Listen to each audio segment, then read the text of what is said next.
Hi hello నమస్తే.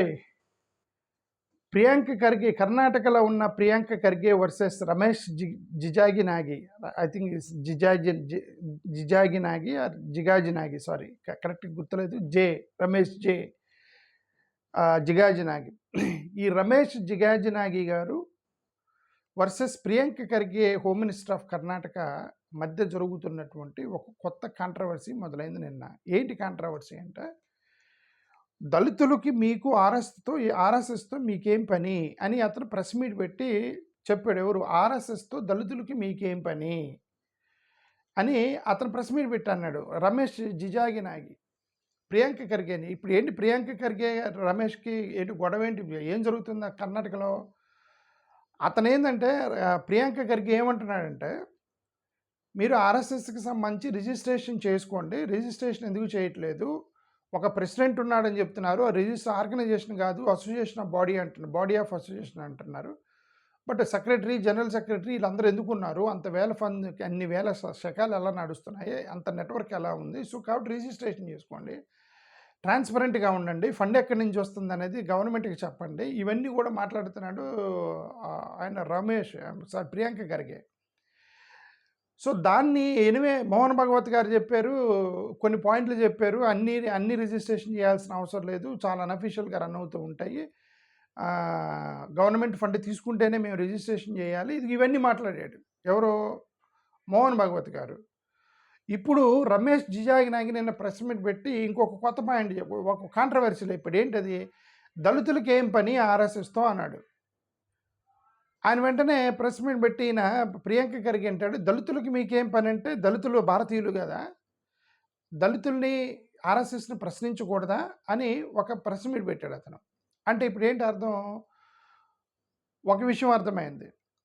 మేము చాలా రోజుల నుంచి చెబుతున్నాం, బాసు మేము అంబేద్కర్ గురించి మాట్లాడుతున్నాం, చాలా రోజుల నుంచి అంబేద్కర్ గురించి మాట్లాడుతున్నాం, దళితులకి మీకే అర్థం అవ్వట్లేదు. అంబేద్కర్ గారు ఇప్పుడు ఆర్ఎస్ఎస్ వాళ్ళు, బీజేపీ వాళ్ళు, కాంగ్రెస్ వాళ్ళు, టీడీపీ వాళ్ళు, జనసేన వాళ్ళు, మా ఏడిఎస్ వాళ్ళు, ఎవరైనా సరే మనందరం భారతీయులమి, సహోదరులమి, అన్నదమ్ములమి, కలిసి ఉంటాము, కలిసి జీవిస్తాము, కలిసి సమాజంలో ఉంటాము, ఒకే కూరగాయల షాప్కి వెళ్ళాలి, ఒకే మార్కెట్కి వెళ్ళాలి, ఒకే చోట పనిచేయాలి, అందరూ కూడా కలిసే ఉంటారు. We all are brothers and we love one another.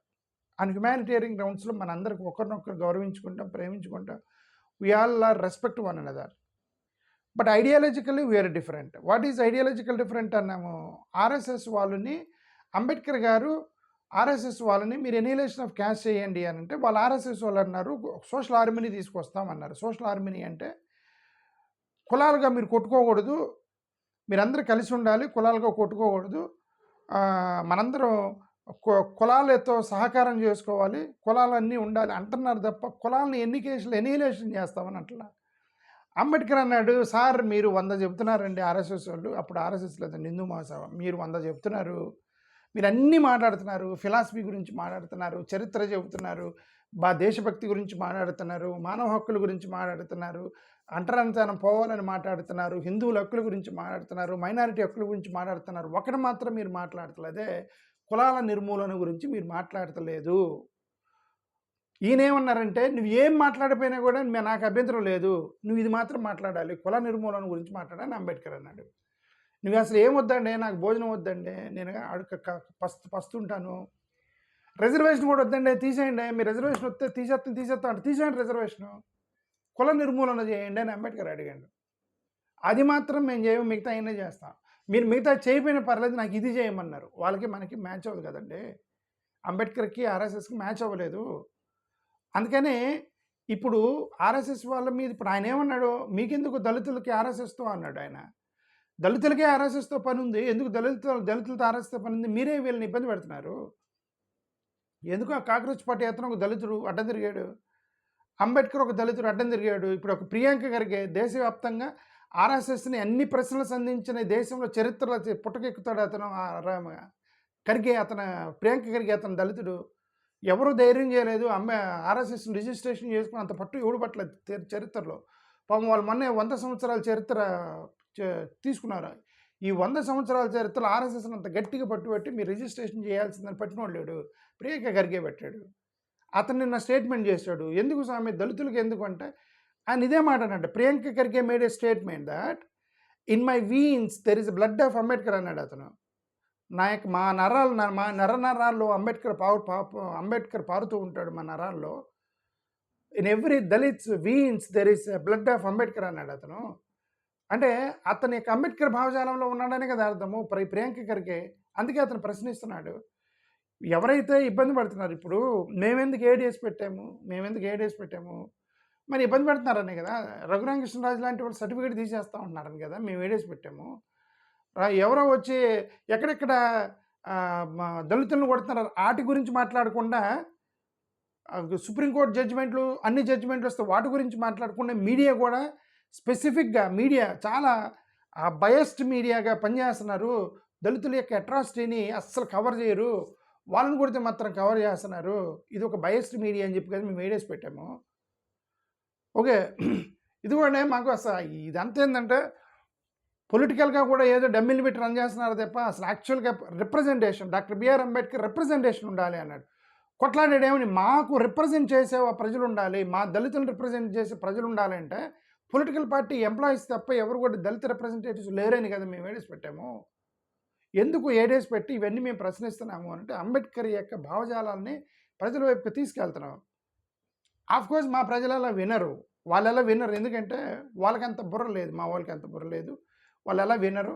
Ambedkar పేరు వాడతారు తప్ప, అదే చెప్తున్నారు గతంలో చెప్పిన తుప్పు పట్టిన కత్తిలాగా వాడతారు అంబేద్కర్ని, వాళ్ళకి అవసరం వచ్చినప్పుడు తీస్తారు తప్ప ఆయన చెప్పింది వినరు వీళ్ళు. సరే ఆయన వదిలేయండి, అంబేద్కర్గా ఈ ప్రజలను వదిలేండి. వీళ్ళు అసలు టాపిక్ డిబేట్ అయ్యా. అక్కడ ప్రియాంక ఖర్గే ప్లస్ రమేష్ జిజాగినాగి అతను అంటాడు మీకేం పని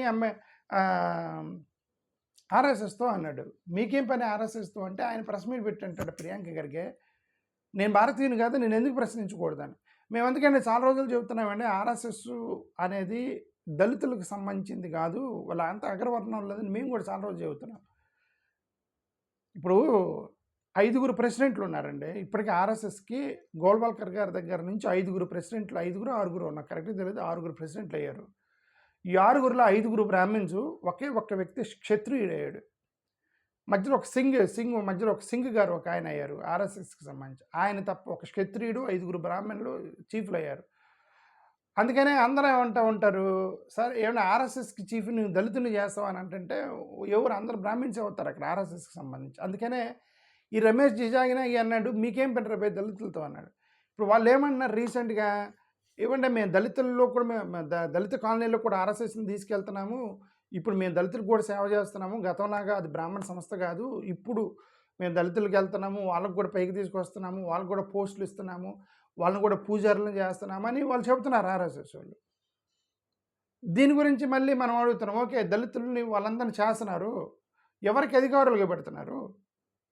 దళిత కాలనీలో ఆర్ఎస్ఎస్ టీం ఫిల్ చేసి వాళ్ళల్లో ఒక దళితుడిని నువ్వు మేనేజర్గా పెడుతున్నావు, ఒక దళితుడిని మేనేజర్గా అప్పర్ క్యాస్ట్ కమ్మోళ్ళకి రెడ్లకి అధికారిగా పెడుతున్నారు ఆర్ఎస్ఎస్లో. దళిత గ్రూప్ క్రియేట్ చేసి ఆడికి మేనేజర్గా పెడుతున్నాను, దళితుల్లో గుడులు కట్టించి అక్కడ పూజారిగా వేస్తాను దళితుని తీసుకెళ్ళి. అందుకనే హైరార్కీని వాళ్ళు ఎందుకు చేయరంటే వాళ్ళు దుర్మార్గులేం కాదు, క్యాస్ట్ ఫీలింగ్ ఏమి ఉండదు. ఇప్పుడు క్యాస్ట్ ఫీలింగ్ ఏం చూపించాలండి, ఈ మధ్య అందరూ కూడా ఇంటర్ క్యాస్ట్ మ్యారేజ్లు చేసుకుంటున్నారు, క్యాస్ట్ ఫీలింగ్ ఏమి ఉండదు, వాళ్ళు కూడా మంచి వాళ్ళే, ఆర్ఎస్ఎస్ వాళ్ళు కూడా మంచి వాళ్ళే, బీజేపీలు కూడా మంచి వాళ్ళే, కాంగ్రెస్ వాళ్ళు కూడా మంచి వాళ్ళే, అందరూ ఈ భారతదేశంలో ప్రతివాడు మంచోడే. ఓకే, మనం మాట్లాడుతుంటే మనల్ని మాత్రం చెడ్డోళ్ళని వాళ్ళు అంటున్నారు, మనం వాళ్ళందరూ మంచోళ్ళని అంటున్నాం. మంచోళ్ళే కానీ వాళ్ళ ఆలోచన తప్పు అంటున్నా. ఆలోచన తప్పు. ఏంటి ఆలోచన తప్పు? ఈ కులాలు ఉండాలి అని చెప్పి వాళ్ళు ఇలా చేయటం వల్లనే ఇదంతా జరగట్లేదు. హైరార్కీ ఉండాలి. ఏం హైరార్కీ? ఈ హైరార్కీలోనే అపాయింట్ చేయాలి. రీసెంట్గా ఒక పోస్ట్ వచ్చింది, ఆ పోస్ట్లో ఏమని ఉంది, టాయిలెట్లు క్లీన్ చేయాలి, బ్రాకెట్లు ఎస్సీ అని పెట్టారు. అంటే ఎస్సీఓడే క్లీన్ చేయాలని ఉంది. ఉద్యోగం లేకుండా ఎవడో ఒకడు ఉద్యోగం లేదండి టాయిలెట్లన్నీ క్లీన్ చేస్తానని వచ్చేవాళ్ళు ఉంటారు కదా. మన భారతదేశంలో పుట్టిన ఓసీలు చాలామంది అమెరికా వెళ్ళి టాయిలెట్లు క్లీన్ చేస్తున్నారు. ఇండియాలో టాయిలెట్ క్లీన్ చేయడానికి అంటరానితనం, అమెరికా వెళ్ళి బాగానే క్లీన్ చేస్తున్నారు కదా. చాలామంది విద్యార్థులు చదువుకోవడానికి పోయి అక్కడ పెట్రోల్ పంపుల్లో పనిచేయటం, వాష్రూమ్లు క్లీన్ చేసే పనులు చేయటం, ఏమి కష్టాలు, నానా కష్టాలు పడి ఆత్మగౌరవంతో బతకడం అంటాం. మీరు చిన్నచూపేం కాదు. అమెరికా వెళ్ళి టాయిలెట్లు కడగటం అనేది చిన్నచూపు కాదు. అది ఆత్మగౌరవంతో బతకడం అంటారు. తల్లిదండ్రుల మీద ఆధారపడకుండా ఏ పనైనా చేసైనా సరే నేను సంపాదించుకొని, నేను చదువుకొని ఎంఎస్ చేసి, నేను పైకి రావాలని పట్టుదలతో చాలామంది వెళ్ళి టాయిలెట్లు క్లీన్ చేసి అయినా సరే వాళ్ళు అక్కడ చదువుకొని, వాళ్ళు సాఫ్ట్‌వేర్ ఇంజినీర్లు అయ్యి వాళ్ళు పైకొచ్చారు. అది కూడా ఒక వృత్తే. ఒక పోస్ట్ చూసాం. టాయిలెట్లు క్లీన్ చేయటానికి కావాలి గుడికి ఎస్సీలు అని చెప్పి బ్రాకెట్‌లో పెట్టారు. అంటే ఎస్సీయోడు ఎందుకు క్లీన్ చేయాలి అనేది క్వెషన్ వచ్చింది కదా! ఎందుకు వచ్చింది? ఏది హైరార్కీ నుంచి వచ్చింది. వాళ్ళు ఈ పని ఈళ్ళే చేయాలని వాళ్ళు స్ట్రిక్ట్‌గా ఫాలో అవుతారు. అది కదా అంబేద్కర్ గారు వ్యతిరేకించింది. అందుకే కదా ప్రియాంక గారికి వ్యతిరేకిస్తున్నాడు. అందుకే కదా అతను ఖర్గే అతని పేరంటే పార్టీ కాక్రోచ్ పార్టీ అతను డీప్‌కే మాట్లాడుతున్నాడు. అందుకే కదా మేము ఏడీఎస్ పెట్టాం దళితులు అందరం కలిసి. ఇయన్నీ కూడా ఏంటి దళితులు మీకెందుకు ఆర్ఎస్ఎస్‌తో అంటే వీళ్ళకైనా పని ఉంది ఆర్ఎస్ఎస్‌తో. ఎందుకంటే వీళ్ళని మీరు కొడుతున్నారు. రిజర్వేషన్ తీసేయమని మీరు స్టేట్మెంట్ ఇస్తున్నారు. దళితులు కదా ప్రాబ్లము. రిజర్వేషన్ తీసేస్తే ఎవరికి దళితులు కదా. ప్రైవేటైజేషన్ చేయాలని ఆర్గ్యుమెంట్ చేస్తున్నారు మీరే. అది ఎవడు దళితులు కదా. ప్రైవేటైజేషన్ చేస్తే వాడు రిఫరెన్స్ లేకుండా ఉద్యోగాలు లేకుండా నానా కష్టాలు పడి దళితులు కదా. సో దళితులే కదా మన దాని మీద ఎక్కువ మాట్లాడతారు. ఓకే. సో కాబట్టి ఆర్ఎస్ఎస్‌తో మీకెందుకు దళితులతో అనకూడదు. ఎందుకంటే ఆర్ఎస్ఎస్‌తో మీరు చేసే ప్రతి యాక్టివిటీ మీ సిద్ధాంతం వల్ల direct oppressed people are Dalits. So resistance ఎక్కడి నుంచే వచ్చింది. కాబట్టి ఇక్కడ ఇంకా బెదిరించడం, కొట్టడం, దాడి చేయడం ఇది అట్లాగే జరుగుతుంది. దేశవ్యాప్తంగా జరుగుతుంది. చంపేస్తున్నారు. ఇప్పుడు అది ప్రియాంక ఖర్గే అని ఇప్పుడు ఇది కూడా కాంట్రవర్సీ అయింది నిన్న. ఏంటి nobody will survive if you come against RSS అని చెప్పేసి అతను అన్నాడు నిన్న. ఎవరు రమేష్ జిజాగినాగి అన్నాడు అతను ప్రియాంక ఖర్గే అని. Nobody will survive if you tamper with RSS అన్నాడు. ఆర్ఎస్ఎస్ జోలికి వస్తే ఎవరు బతకరు అన్నాడు నిన్న. అంటే వెంటనే అంటే ఏంటి మీదేమైనా టెర్రరిస్ట్ ఆర్గనైజేషన్ నన్ను చంపేస్తారా అన్నాడు అతను ప్రెస్ మీట్ పెట్టి. అంటే మా ఉద్దేశం అది కాదు, మనుషులు చంపుతామని కాదు, పొలిటికల్గా నొక్కేస్తామని అర్థము. ప్రజలందరూ మాకే ఓటేస్తారు. ఆర్ఎస్ఎస్ జోలికి వస్తే హిందువులందరూ మాకు ఓటేస్తారు. అప్పుడు మీరు ఎలాగ సర్వైవ్ అవ్వరని నా ఉద్దేశం అది అని వాళ్ళు ఆ విధంగా తిప్పారు దాన్ని. అంటానికైతే అన్నాడు ఏమని ఆర్ఎస్ఎస్ జోలికి వస్తే ఎవడో బతకడని. అది చాలామంది ట్రోల్ చేశారు. నేను ఏమని చంపేస్తానన్నారు వీళ్ళు ప్రియాంక ఖర్గే చంపేస్తానన్నారు ఆర్ఎస్ఎస్ వాళ్ళు అని చెప్పేసి. అది మొత్తం ఇది నిన్నంతా సోషల్ మీడియాలో ఈ 2 టాపిక్స్ బాగా తిరిగినాయి. ఏమేంటి దళితులకి మీకేం పని ఆర్ఎస్ఎస్ తోటి అనేటువంటి రమేష్ జిజాగినాగి చేసిన ఆర్గ్యుమెంట్. రెండోది ఇది ఏమంటారు నోబడీ విల్ సర్వైవ్, ఎవరో బతకరు ఆర్ఎస్ఎస్ జోలికి వస్తే అని ఈ 2 పాయింట్లు నేను సోషల్ మీడియాలో చెప్తున్నారు.